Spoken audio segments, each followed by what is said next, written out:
Эту тему мы обсудим с Александром Леоновым, исполнительным директором Центра прикладных политических исследований «Пента». Здравствуйте. Утро. Доброе утро. А вы как оцениваете, Александр Валентинович, собственно, зачем Орбану понадобился этот референдум? Очевидно, что это, конечно же, похоже предвыборный путь, да, Орбана к выборам, которые будут за год, но, тем не менее, этот референдум, он все-таки является более рекомендационным, то есть он не является принуждением, скажем так, к решению на высшем политическом уровне. Зачем, как вы считаете, и как оцениваете этот референдум? Действительно, этот опрос, он не носит юридические силы. Это фактически политический шаг, но Орбан его хотел использовать для того, чтобы, получив какие-то серьезные результаты, показывать, демонстрировать в Европейском Союзе и опираться на волю народа, так сказать, а не на свои какие-то пожелания. И с этой точки зрения опрос, который проходил несколько месяцев, действительно, он начался еще в апреле и закончился вот фактически недавно. И если действительно правда, что в нем приняли участие всего лишь 600 тысяч человек, а самое смешное в этой истории то, что в партии Фидес, правящей партии Орбана, находится 2 миллиона человек, можно сказать, что Орбан провалил опрос даже в своей партии. И важный момент, как мне кажется, который достаточно четко указывает на провал этого опроса, это то, что до сих пор нет официальных результатов. Если бы все было хорошо, я в этом уверен, то Орбан бы сказал, ну, буквально в течение нескольких дней, поскольку он действительно построил свою пропаганду на этом референдуме, он достаточно много про это говорил, а оппозиционная партия ТИСа фактически еще в апреле провела свой параллельный опрос, предоставила формы и дала результаты достаточно быстро.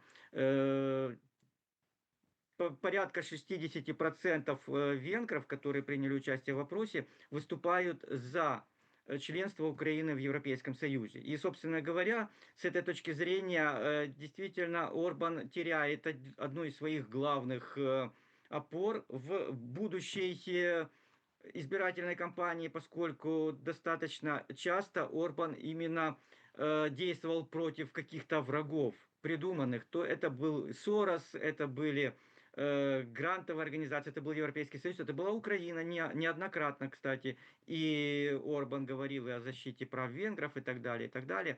Вот сейчас, похоже, у него будут серьезные проблемы на выборах, и эта серьезная проблема называется партия ТИСа и оппозиционный политик Мадяр.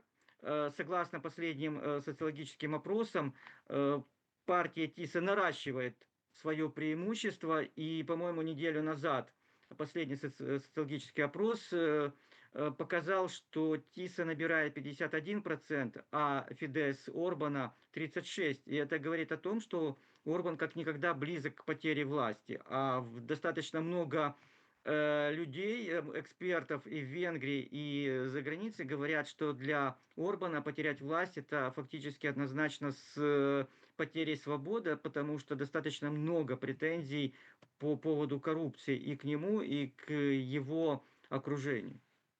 Вот тут, Александр, не совсем понятно, может ли наоборот это стремление Орбана, да, провести этот референдум обернуться против его как раз-таки, ну, скажем так, политической карьеры. Вот секреты почему-то, эти результаты, они секретные этого референдума. Почему? Могут ли возникнуть как раз-таки вопросы по этому поводу, что государственные деньги, получается, Орбан использовал в своих политических целях? Так и если уже известно, что не так уж и много приняли участие, да, в этом референдуме, а результаты засекречены почему-то, ну так покажите их уже.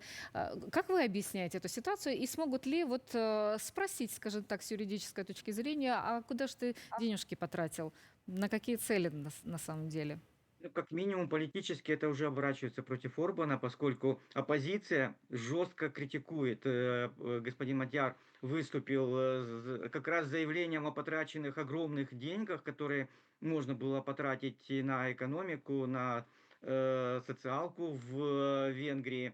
И я думаю, что лидер оппозиции будет и дальше жестко критиковать Орбана и его партию за этот опрос, будет требовать предоставить результаты. И что важно, что чем дольше будет пауза, тем больше будет критики со стороны партии ТИСа о том, что результаты фальсифицированы. И вот сам факт того, что опрос был проведен, на него была направлена, ну, вся государственная пропаганда Венгрии, и он не дал того результата, о котором говорили, это уже провал Орбана.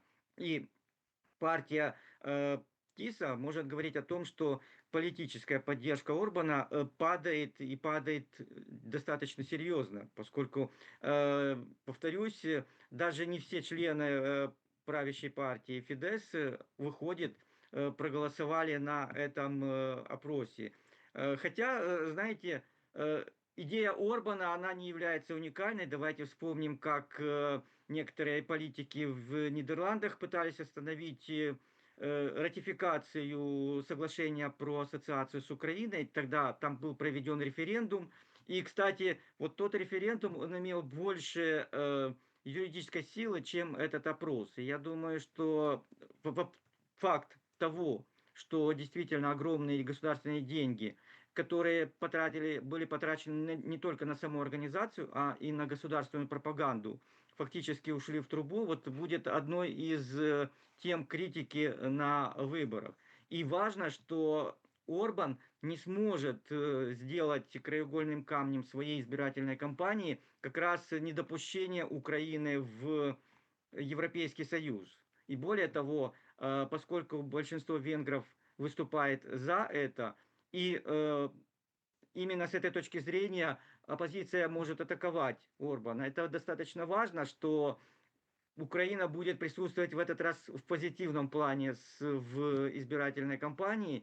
И самый главный аргумент, если действительно Орбан хочет решить спорные вопросы с Украиной, то самый идеальный вариант – это открыть кластеры и начать переговоры про вступление, потому что именно таким образом Венгрия имеет наилучшие шансы разрешить спорные проблемы. Это аксиома, которую проходили все страны, которые вступали в Европейский Союз. Иван Валентинович, правильно ли я понимаю, что по большому счету в преддверии выборов, ну вот уже упомянутый вами недавний опрос о том, как себя чувствуют конкурирующие партии, разница-то в 15%, существенная такая Абсолютно. разница, заставит Орбана, что называется, в воздухе переобуться и начать разыгрывать украинскую карту, но уже прямо в противоположном ключе. Но вот смотрите, тот же его сосед и друг Фица некоторое время назад заявил о том, что как раз вступление в Европейский Союз для Словакии совершенно выгодно, вступление Украины. И он, правда, не продолжил мысль касательно НАТО, но тем не менее касательно вступления Украины в ЕС он за. Произойдет ли все то же самое с Орбаном, учитывая выборы 26 года? Потому что в просак он попадает не только лишь с этим опросом. В просак он и попадал с выборами в соседней Румынии, когда он поддерживал правого кандидата, который выступал против венгерской диаспоры. И в результате, конечно же, за него и не проголосовали, собственно говоря. В такой ситуации что будет делать Орбан, как вы думаете?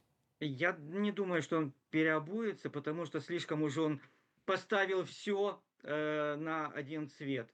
И с этой точки зрения, вот как раз партия ТИСа, я думаю, она поймала Орбана в капкан. И, кстати, вот хороший пример про поддержку ультраправого политика в Румынии. И я думаю еще, что это еще аукнется Орбану потерей голосов румынских венгров, потому что секрет партии Фидesz в том числе в том, что голосуют заграничные венгры, которые не живут в Венгрии, имеют другое гражданство. И достаточно часто, когда Орбан проигрывал выборы внутри страны за счет голосов из-за границы, он удерживался у власти. Сейчас это может не сыграть, потому что действительно вот тот представитель ультраправых сил в Румынии, он достаточно жестко выступал против национальных меньшинств, в том числе венгров, у которых достаточно сложные отношения с румынами. И я думаю, что сейчас вот как раз проблема Орбана главная в том, что ему будет трудно переобуться. Ему будет трудно переобуться в отношениях с Европейским Союзом, потому что большинство венгров, они выступают за развитие отношений Венгрии и ЕС, за э, помощь от ЕС, а Орбан как раз выступает против. И я думаю, что сейчас вот партия ТИСа наращивает свое преимущество, в том числе потому, что Орбан не может изменить свою позицию, и его будут додавливать, что называется, на этих направлениях. А как вы считаете, каковы шансы, в принципе, того, что Фидес, сплоченная партия, давайте вспомним, Мадер все-таки тоже выходец из этой партии, есть ли вероятность, в принципе, у Орбана, даже если наберет больше голосов, условно говоря, в парламент его партия, что он все равно будет выдвинут на кресло премьер-министра? Ну, теоретически такая вероятность есть. Например, если он проиграет выборы, а есть там ультраправая партия Йобик, например, в Венгрии, и они вместе с Фидес будут э, устраивать коалицию, большинство, но разрыв между ТИСой и Фидес уже велик. А я думаю, что кроме этого есть еще несколько партий, которые, очевидно, пройдут в парламент.